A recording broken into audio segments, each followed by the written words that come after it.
Welcome to Here We Are, Brattleboro's community talk show. I'm Wendy O'Connell, and my guest today is Paul Schulick. Paul is an innovator in the world of natural healing. He's a master herbalist and formulator, a teacher and a lecturer, and he's also introduced new power foods, organic botanicals, and even innovative business models into what he does. With his wife Barbie, Paul founded New Chapter Whole Food Supplements, which became the leading organic supplement company in the country.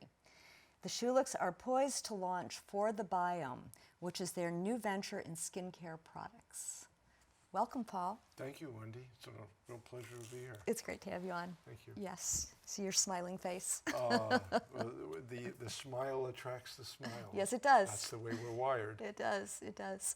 Paul, you know, so many people in the community know you, and they've kept up with you over the years. Sure. As your company has grown, Yes. and as your interests have also widened and broadened so much. But you were born in Joslin, Missouri. That's right. Yes, Joplin, actually. Joplin, sorry, Joplin. There might be a Jocelyn. There could be. Yes, yes.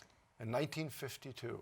Wow. So just a little while ago. Yeah. Yes. Yeah, it's easy to do the math on that one. That's right. And then you spent a lot of time in New Rochelle. I did. Yeah. New Rochelle, New York. You know, I'd say 50% of the time when someone says that, you know what they say? They say the home of Dick Van Dyke. Oh, really? It shows you the power of TV. Wow. So, and that's usually older generations that even know the name Dick Van Dyke. Right, yes. But yeah, I grew up in New Rochelle, New York. Yeah, yeah, and your dad was a pediatrician. My dad was an incredible, beautiful human being. Oh, and nice. I went on my first house call with my dad when I was 4 years old. Uh-huh. So yes, he had a massive influence on me. Mm-hmm. In a positive way. Mm-hmm. And he was a healer and introduced you to the healing arts in his own way, right? Yeah, he had a way. If you've heard the term bedside manner, yeah. Well, Dad manifested that. Yeah. And in the day when he was the baby whisperer, so he could be next to a baby and bring the baby to peace. Oh. He had that power. Wow.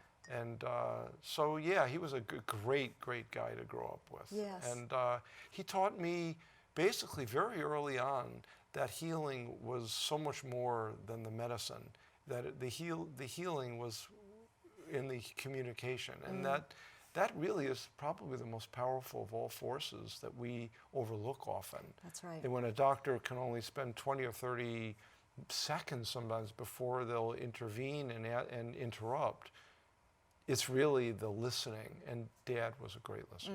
Mm-hmm. And yeah, I can imagine how that would have affected your relationship to healing in general. Yeah, absolutely. Yeah. He would also, by the way, you'd stick out your tongue. Yes. He would touch your head, your chest. He would feel your ears. It was touch. Yes. And so if you listen and you touch. Yes. You know, I think a lot of things in the medical arena are getting back to that. A lot of them are going, way forward. It's kind of like there's a split. Yeah. Hopefully we'll come to a balance. I hope so. Hopefully, it's, yes. The United States is in a pretty funky place right now, and I could talk about this forever. Yeah. But the United States rates in not even the top 30 in healthy longevity, according to the World Health Organization. We spend 3 times more than any other country in the world for our health care, and yet we're not even in the top 30. Mm-hmm. Japan, number 1, according to the World Health Organization, they spend 1/3 of what we do. And you know what one of the differences is? Number 1, they have community, and number 2, the doctors are trained in herbal medicine. 75% of the doctors are trained for years in herbal medicine. That's really interesting, isn't it? So instead of getting a drug when you come in for for inflammation, the doctor's going to first have you drink some green tea and some ginger, and let's see how that works. And there's going to take you off some of the refined foods that are probably giving you background inflammation. Right. It's a whole different... It's not that complicated. No, it's not. It's much easier. Yeah, and less expensive. Move a little bit more, love a little bit more, and eat right. And then you'll be fine most of the time. Ta-da. How's that for rhyming, huh? It's great. We could just say goodnight right now. That's it. That's the whole message in a capsule. It is, and the way you got If there. I could only put that in a capsule. Well, it would you be know, all set. maybe you will be able to, Paul. New Yeah, supplement. I'm working on. Your trajectory as far as career or interest goes, can you talk a little bit about that? The career was supposed to be a medical doctor like my father. I wanted that in the worst way. But when I was in college, I started getting really severe digestive issues that would have really tabled a lot of people. And my dad put me on a number of medications to try to quell my digestive symptoms, but it wasn't working. In fact, they were getting worse. So I had no other choice but to explore what was in front of me. So herbal medicine was, I tried in 1973, started studying herbal medicine. And lo and behold, within 2 or 3 months, I was all better. Really? Yeah. I had to kind of I had to go to libraries. There wasn't this thing called the internet. So I had to go to libraries. I had to take out medical books and study old herbal texts and figure it out. Like, oh, here's the way you do it. And so that was sort of the beginning of your whole research life, It was, too, right? yeah. And there was a bit of a side step in that I also in college was introduced to meditation. So Barbie and I met as meditation teachers in 1975, and the mind-body relationship is highlighted when you meditate. So if you and I had just had an argument, and then I'm going to go sit and I'm going to meditate now, what am I going to feel? I'm going to feel agitation, discomfort. I'm going to feel my gut feeling a little bit more tense, and so being a meditation student in the early 70s taught me that there's a very close relationship between the mind and the body. So the first thing that I started doing was teaching meditation. I went to Europe for a year and studied and meditated at courses and retreat for a year in Switzerland, and then came back and taught meditation for a couple of years, but couldn't make a living doing that. Right. And then started my herbal business with Barbie. Along the way, did you have any side paths? Did you ever think of anything besides health and healing? Yeah, there was a few tangents. I love history. I love learning from other people's lives.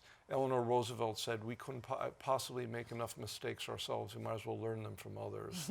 And so I love history, and so I was thinking maybe of becoming a historian. So I was off on that for a while, and then another track was I was born Jewish, and so realizing I wanted to understand more what Judaism had to offer that was quote unquote spiritual. So I went as deep as I could into the rabbinical tradition. So I was at one point also thinking of becoming a rabbi. And that didn't last long because I didn't want to go to funerals that much, and I just felt like my calling was elsewhere. Yes. Yeah. It's interesting though, because Yeah. that also sort of rounds out, what you have done in your life. And so you started out. Actually, you were working out of your garage for a while. Is that right? Yes. Yes. That was very affordable Yeah. Right. compared to an office. So yeah, and we were in Lexington, Massachusetts, and I would do all my concoctions there, and then I would test them out on my customers that would come into my health food store. That was in 1979. So by 1982, we were through filtering which ones work and which ones don't work. And vitamins, I would see early on that vitamins weren't actually making people feel a lot better. In fact, quite the opposite. They were making people feel worse in some cases because they would get upset stomach and things like they couldn't digest the iron or the copper, and so they just get repeating. And so I figured, well, what can I do to help people digest vitamins or use those nutrients? And how also could I help them more with herbs? Yeah. So by 1982, I started making products. It's very interesting that you made that connection, because I remember in those early days in the 70s getting a niacin flush. Remember that? Yeah, I do. I've had many a niacin flush. Yeah, right. Right. It was kind of fun on one. Yeah, but not so great. Yeah. So you came into whole food supplements very organically, so to speak. Yeah, that's a nice way of putting it. Yeah. There was an obvious need. We never, in all my years, never followed trends. We were always creating a trend. Right. Now, it doesn't mean most of the time I would create a trend. It would be, a fraction of the time. But they were needed products. And some of them caught on. And whole food fermented nutrients was a key draw. And then herbals that were, like, I chew on ginger every day, but most people aren't going to chew on ginger. And in order to deliver the health benefits of ginger, most people are going to need it to be extracted for them. But they're not going to take the drops. People don't like that as much. But they'll pop a pill. Yeah. So I was able to extract ginger. At the time in the early 80s or 90s, people were taking most of the ginger was extracted with harsh solvents, like nail polish remover or dry cleaning fluid. I mean, if you knew it, you wouldn't want to take it, and because it leaves residues. So our innovation, or new chapter per se, was deliver extracts without the use of harsh solvents that would be pure and potent. And our vitamins were totally different in that they weren't in their isolated or free state form. They were in a form your body could utilize. Right. Right, and that in itself took quite a while to really catch on. About 30 mainstream. years. 30 years. I mean, you see it a lot Until now. Procter Gamble came, and we had reached, by 2012, we had reached a leadership position in the natural products industry. And by that point, a million consumers had used our products and found that they were exactly what we said. Yes, yes. Can you talk about your impetus and what was kind of the driving force for you in creating these products and finding them and creating them? The impetus was really to provide the fulfillment of a need. There were a lot of people. I remember back in 1979, one of the first customers that would come into my store was seriously ill. And in this case, it was a woman with cancer, and she had nowhere to turn. There was only one doctor in all of New England that had any familiarity of working with supplements, and I worked with him. He was in Cambridge, Dr. Michael Jansen, and I worked with him. I mentored under him, and but my God, it was like an amazing gap. Yeah. And so I felt an intense responsibility, Wendy, to do the best I could in my own little way to fulfill that. Over the years, New Chapter starts growing. Yes. Right? And Yes. you start adding more and more. Yes. You've got a bigger employee base. About 300 people. 300, really? Yes, yes. Wow, at peak. That's a lot of That's a people. lot of people. You're building the empire, but meanwhile, you're also doing all this research and finding new ways Yes. and better ways. Yes. And better products Yes. as well. Yes. So can you talk a little bit about you traveling when we talk about being in the field again? Yeah. It's, on a personal level, it was painful. Oh. Yeah, I don't like traveling that much. I've traveled a lot for the business, but there was, in terms of building the business, I'm a real homebody, actually. I love being in Brattleboro. And it was down, now I live in Dummerston. But I love it. I love it here. And when you go to LA, I mean, I understand the attraction of it, but it's like my nervous system's like this when I'm in the big cities. Yeah, it's just like I'm not tuned for it. Right. So that traveling was challenging. But there was aspects of the traveling when I've been to Japan and I've been to India in search of remedies or of studies. And that was thrilling. To go to the cultures of Japan and witness their embrace of herbal medicine and mushrooms. And then India was amazing, just an absolutely amazing experience. Yeah. A little scary, but amazing. Why is that? Just the poverty and the contrasts. Like you go to a number of the cities where there's immense wealth, like at the Taj Mahal. I forget the name of the city where the Taj Mahal is in, but it's just outrageous wealth. And then right around the corner, there's intense poverty. Right. And for somebody that feels for other people, when you see that kind of poverty, it's very painful. So, and scary, you know, that we let each other get like that. Yes. Is in a world where there's enough for everybody. You could speak right here about that. You know, every town in the United States. And we throw away enough food here in the United States to feed the world, you know, what, 5 or 6 times each year. It's just crazy. There's so much, and then we're using up our resources. Yes, So yes. the work is my work, and it's my hobby. It's my life. So, you know, I don't play golf. I don't play, you know, I don't, this is what I spend my spare, between this and meditation, this is how I'm meant to spend my life. So you're following paths that are leading you to, it all interests you. Everything I do is precious, yeah. That's pretty great. It's sacred. Way to live. Yeah. My son Jeremy, with a G, Jeremy is very focused on climate safety or health, helping our climate. My daughter Rosie is very focused on building connection through greeting cards. And in both cases, I think they're doing incredible work. I sometimes feel somewhat divided. I kind of want to work with Rosie and help her card business, because I look at people who go into her booth and they look at these cards like there's always a silver lining, or and her card just, the smile comes to. So you remember that story I began with about my dad and healing. Rosie's bringing healing to people when they look at her cards. And Jeremy is trying to save the humanity and the species that are dying on this planet. So you know, look what you're doing. You're spreading the message out to you and bringing the message that she is delivering is so critical.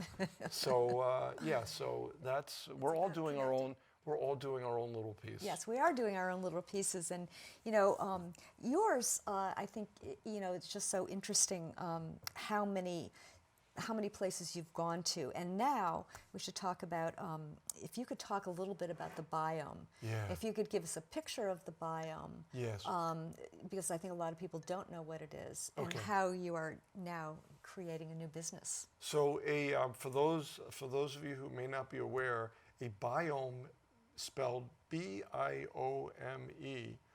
Biome means community, and typically a biome is a community of fauna or flora, like a community of trees, and but there's also a microbiome, which is referred to as like the bacteria, and most people think of that community as just our gut, but it's actually more than just our gut. We're all swimming, literally, in a soup of bacteria and fungi and all kinds of microscopic beings that actually outnumber us about 1.5 to 1 in terms of cells, but their genetic material is actually outnumbers us hundreds of times. Wow.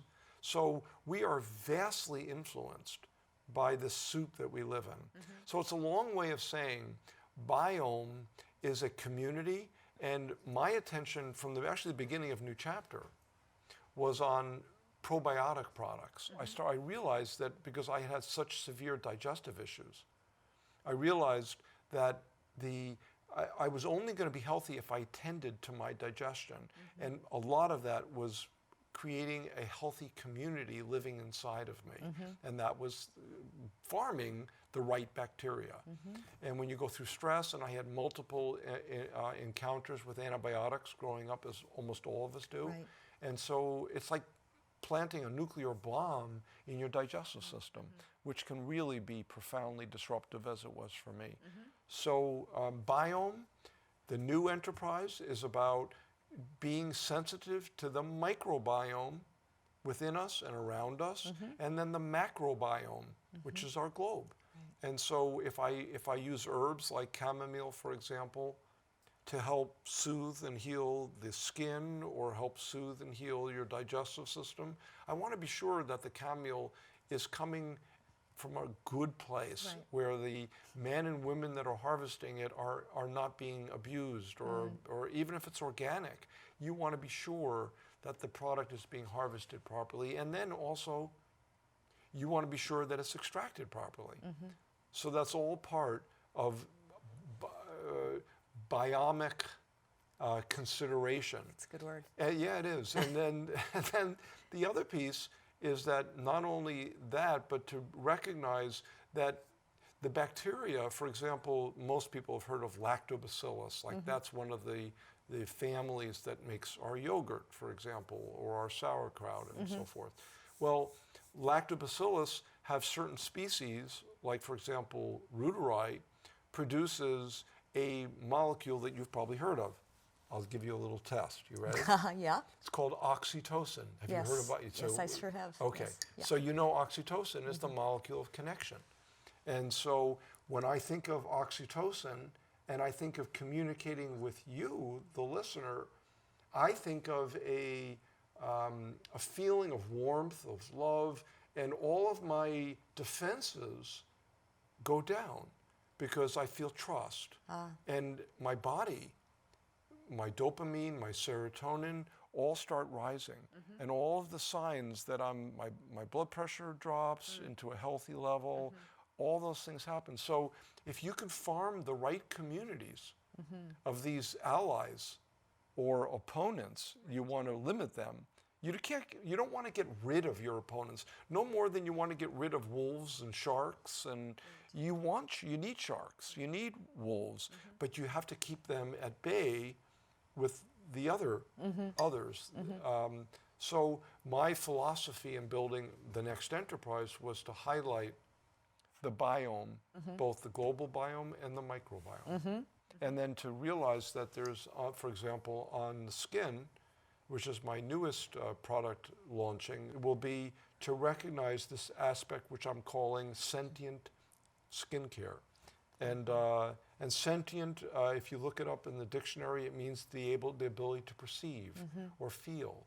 And now if I hold your hand for a moment, I can feel, I can sense, but there's a huge amount going on as I hold your hand. And much of it we're not sensitive to. That's right. So what's happening is that our bodies are communicating with each other, and our skin, believe it or not, it sounds a little bit like a science fiction movie, but your skin can actually see. It has visual receptors that actually is looking at Wendy. If you look it up, I mean, it sounds crazy, but it's true. It's great. It can see you, it can hear you as you speak.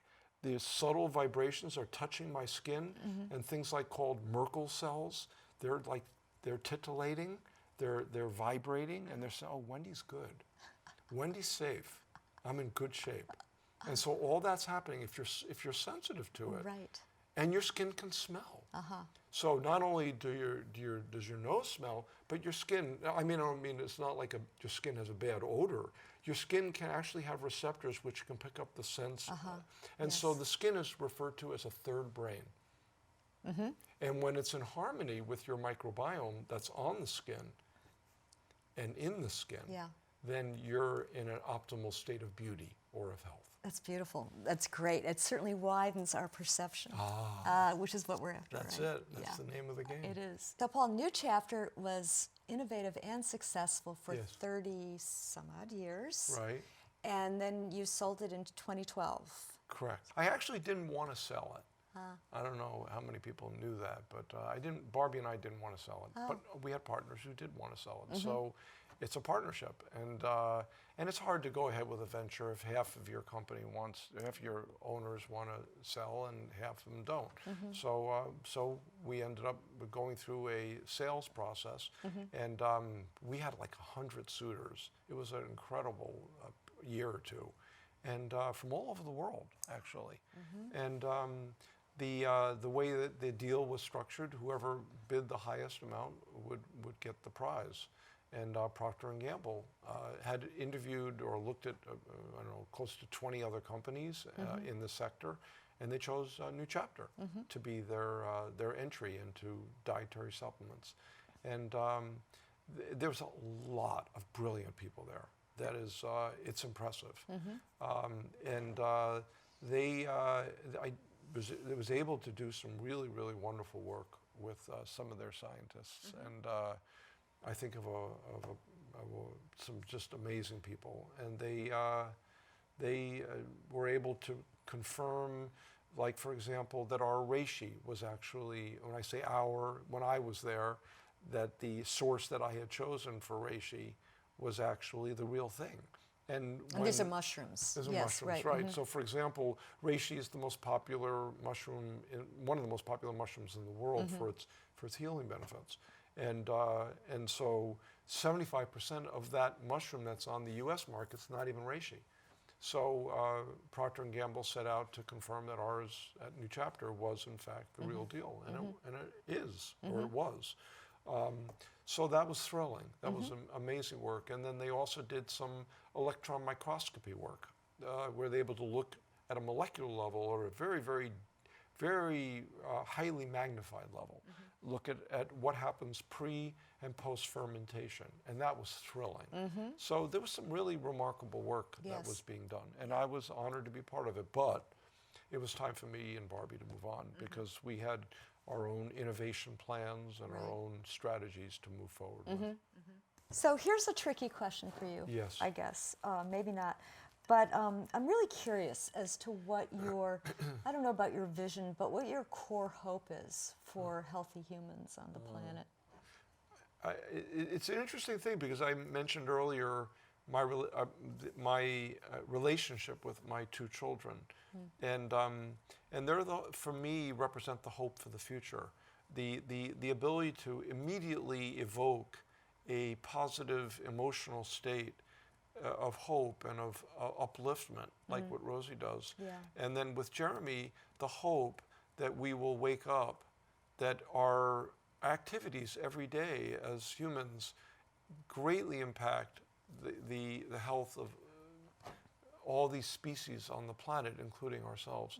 So my hope, I'm now a grandpa. I just became a grandpa. Oh, congratulations! Yeah, about 6 months ago. Oh. So I am in heaven, and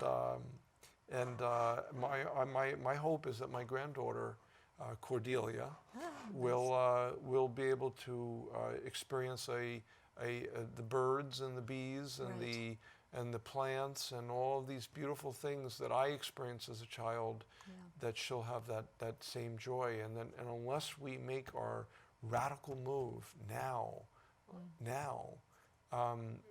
my Cordelia's not going to have that, and she's going to be in a really, really dramatically different world. Yes. And that's scary. And I just hope we wake up. And one of the ways that Barbie and I are going to do our little microscopic bit to help wake things up is through For the Biome. For the Biome. That's what I was going to say, because the biome is all about community. That's right? it. It's all about community. And so if we look at it through that lens, then we're all connected. One of my favorite quotations, an ancient Chinese saying, where there is connection, there is no pain. Where there is pain, there is no connection. Bingo. Thank you, Paul. Yes, thank you. Thank you so much. Thanks for being on the show. It's wonderful. And thanks to all of you for being with us today and hearing this great and interesting information from Paul Schulick. There will be information at the end of the show about the various places you can go to get more information. So, again, thanks for being with us, and we'll see you next week.